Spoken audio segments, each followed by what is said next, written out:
বংশীহারি থানা এলাকায় আদিবাসী নাবালিকাকে ধর্ষণের ঘটনায় এলাকা পরিদর্শন সহ নির্যাতিতা এবং তার পরিবারের সাথে সাক্ষাৎ করলেন কেন্দ্রীয় মন্ত্রী তথা বালুরঘাট লোকসভার সাংসদ সুকান্ত মজুমদার। সোমবার প্রথমে বংশীহারিতে এলাকা পরিদর্শনে যান সাংসদ, কথা বলেন এলাকার সাধারণ মানুষের সাথে।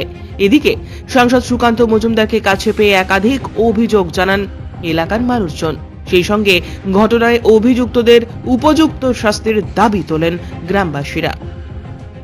এখানে আমরা বললাম যে ছেলেটাকে শাস্তি চাই।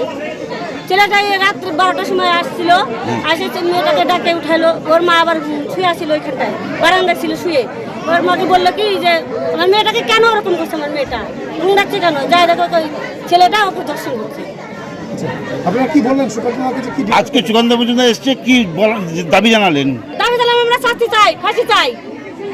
সুকান্তদা কি বললো? বললেন হ্যাঁ হবে, মানে আর আমরা এখানে ওকে থাকতে দিব না, বাড়ি ঘর এখানে রাখতে দিব না। ওদের জন্য আমরা সবাই ভয় পাই। এর আগেও কিরকম ঘটনা? এর আগে 3টা ঘটনা হয়েছে, আমরা কেস করছিলাম, আমাদের কেস নেয়নি। ফাঁসি চাই। ঘরে ঢুকেছিল, আমার ঘরে ঢুকে আমাকে রেপ করার চেষ্টা করেছিল, কিন্তু আমি ওর সঙ্গে হুড়াহুড়ি করেছি, পারেনি আমার সঙ্গে। ও আমাকে গলা টিপি দিয়েছে, রক্ত বের করে দিয়েছে মুখে, তারপরে আমাকে ধাক্কা দিয়ে ফেলে ও চলে গেছে, কিন্তু আমি ওকে ধরতে পারিনি। এখন তো পুলিশ ঢুকে গেছে, পুলিশ ধরেছে। এই মুহূর্তে কি চাইছেন? এই মুহূর্তে হচ্ছে ফাঁসি চাই, ফাঁসি ছাড়া কোনো কথা নেই। ওর ফ্যামিলিকে এখানে থাকতে দিব না, ওর ফাঁসি আমরা সবাই চাই। কতদিন? হ্যাঁ, উনি বললেন আপনারা ঠিক থাকবেন, এইটা হবেই। কি বললেন? বলো হ্যাঁ ফাঁসি হবে। ও আপনার বাড়িতে কতদিন আগে এসেছিল? 5 বছর এরকম হবে। মানে ছেলেটা বারবার করে এরকম করতো? হ্যাঁ, বারবার আমার ঘরে ঢুকেছে, তারপর আরেকটা বোর ঘরে এরকম কেস, তারপর ঘরেও ঢুকেছিল, আবার এই কেস দিয়ে আবার মেয়েটাকে রেপ করলো। আজকে সুকান্ত মজুমদার এলো, সুকান্ত মজুমদারকে আপনারা কি বললেন? আপনারা কি বলবো, যা মানে ঘটেছিল, মেয়েটার সঙ্গে রেপ করা হয়েছিল, ওই ছেলেটা ঢুকেছিল, এগুলোই বলছে। শাস্তির দাবি চাই, এইটাই। সুকান্ত মজুমদার কি বললো? হ্যাঁ, উনি বললো হ্যাঁ শাস্তি হবে, তোমরা যেইটা চাও সেটাই হবে। এ প্রসঙ্গে সুকান্ত মজুমদার জানালেন, দেখুন, কলকাতার আরজিকর হোক বা এই প্রত্যন্ত গাঙ্গুরিয়া অঞ্চলের এই এলাকা হোক, মমতা বন্দ্যোপাধ্যায়ের পুলিশের কোনো পরিবর্তন নেই।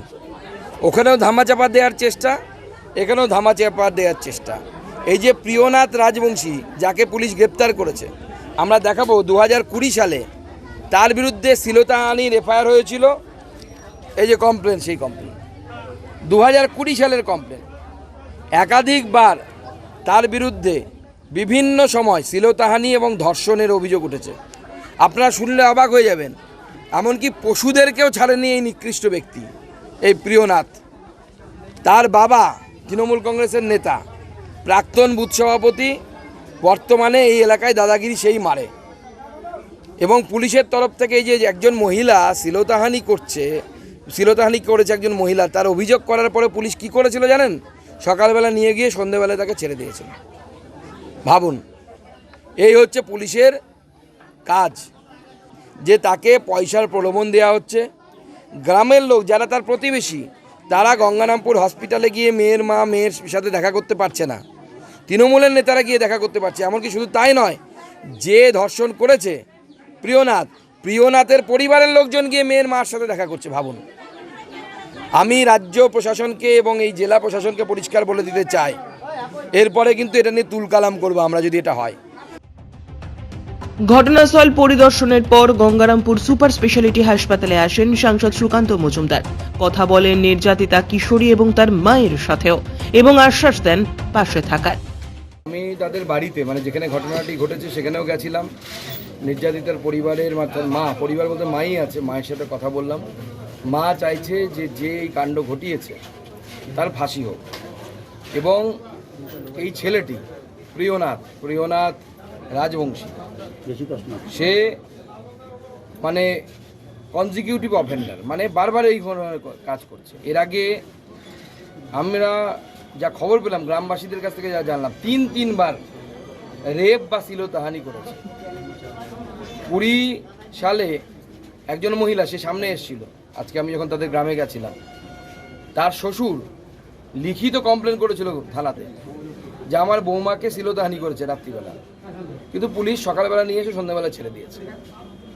আপনারা শুনলে অবাক হয়ে যাবে, একবার এই প্রিয়নাথ বলে যে ছেলেটি যে কুকর্ম করেছে, সে এটি ছাগলকে পর্যন্ত রেপ করে, মানে পশুকেও ছাড়ে না। তো এই ধরনের মানসিকতার ছেলের সমাজে থাকার কোনো প্রয়োজনীয়তা আছে বলে আমার মনে হয় না। নাবালিকার মায়ের সাথে কথা বলেছি, মায়ের দাবি যে ফাঁসি হোক, আমরাও তাই চাইছি। পুলিশ তদন্ত করুক, আর তদন্তের কোনো প্রয়োজন আছে বলে হয় না, কারণ রেপ হচ্ছিল, সেটা মেডিকেল রিপোর্টে আমি সুপারের সাথে দেখা করব, সুপার সাহেবের কাছ থেকে জানতে চাইবো যে মেডিকেলে এসছে কিনা, কারণ রেপ হয়েছে মেয়ে বলছে, মেয়ের মা বলেছে, এবং বেরোনোর সময় মেয়ের মা ধরেও ছিল ছেলেটিকে, এবং সে এরকম নয় যে প্রথমবার করছে, বারবার এরকম করেছে। তার পরিবারের এত মানে রাজনৈতিক কারণে, যেহেতু তার পরিবার তৃণমূল কংগ্রেস করে, তার জন্য এত বেশি ওখানে মস্তানি, এখনো বলে যাচ্ছে যে আমাদের কেউ কিছু করতে পারবে না। এদিন সুকান্ত মজুমদারের হাসপাতাল পরিদর্শনকে ঘিরে কোনো রকম অপ্রীতিকর ঘটনা এড়াতে মোতায়েন ছিল প্রচুর পুলিশ বাহিনী। Bureau report, news today.